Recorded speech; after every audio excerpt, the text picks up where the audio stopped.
The elevator doors opened onto the 42nd floor just as Mira Cole realized she had forgotten the folder.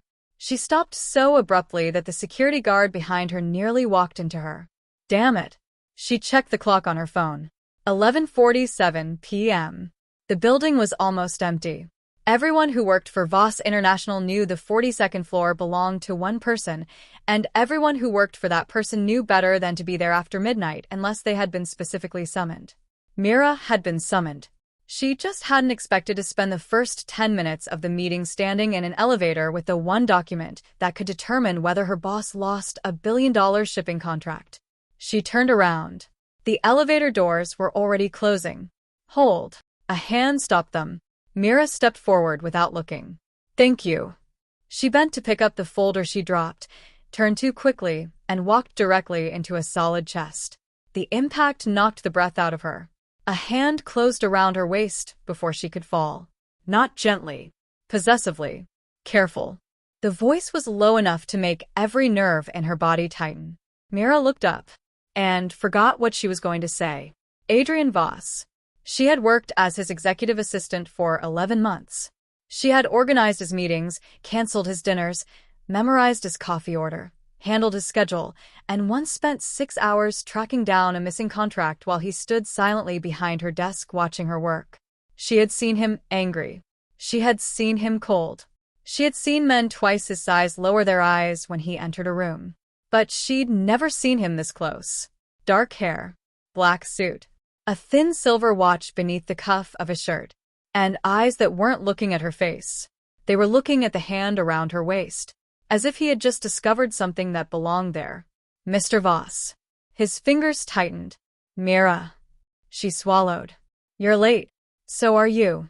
I was getting the contract. You forgot the contract. Yes. A pause. His gaze moved slowly over her face. Why are you shaking? I ran up the stairs. There are 42 floors. I didn't run all 42. Good. Something about the way he said it made her uncomfortable. She stepped backward. His hand remained on her waist for 1 second longer than necessary before finally releasing her. I'll bring the contract to your office. No. She blinked. No. Come with me. Sir, I thought you had the meeting with the Calder representatives. I do. Then I should.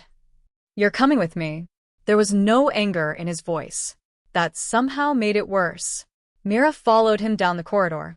She told herself it was because he was her employer. She told herself it was because he needed the contract. She told herself many things. None of them explained why, when Adrian reached his office, he closed the door behind them and looked at her like he had been waiting all day to say something. You need to stop doing that. Doing what? Walking away from me. Mira stared at him. I work for you. I know. You've been my boss for almost a year. I know. So, I'm not sure what you're talking about. His jaw tightened. You're very good at pretending. Her heartbeat changed. Pretending what? That you don't notice me. Before she could answer, someone knocked sharply on the office door. Adrian's expression changed instantly. The warmth disappeared. The Mafia boss returned. Come in. His security chief entered. Boss, we have a problem. Adrian didn't look away from Mira. What kind? Calder's men are downstairs. The room went silent. Mira's fingers tightened around the folder. She knew that name. Everyone in Voss International knew it. Roman Calder was the one man in Toronto stupid enough to challenge Adrian Voss openly. What do they want? Adrian asked. The security chief hesitated. They're asking for her. Mira's blood went cold. For me? Adrian finally looked at her, and the expression in his eyes made her stomach drop. Not surprise. Not confusion. Possession. No. His voice was quiet. They don't get her.